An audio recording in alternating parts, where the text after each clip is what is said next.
Present by बाप जी studio चरैया रहेगा।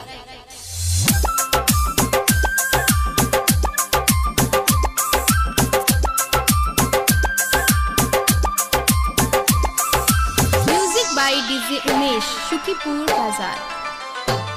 रतियों में नींद ना आवेला दिनवा में याद सतावेला। रतियों में नींद ना आवेला दिनवा में याद सतावेला। दिल रहै छै हमरो कलेस में जाके बसल पारा पियाबा परदेश में।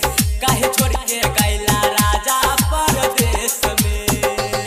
रतियों में नींद ना आवेला दिनवा में याद सतावेला। रतियों में नींद ना आवेला दिनवा में याद सतावेला। दिल रहै छै हमरो कलेस में जाके बसल पारा पियाबा परदेश में। काहे छोड़ के गइला राजा परदेश में। डीजे उमेश शुकीपुर बाजार।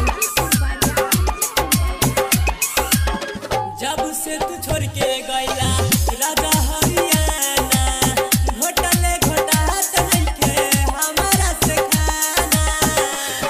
ए दुनिया जब से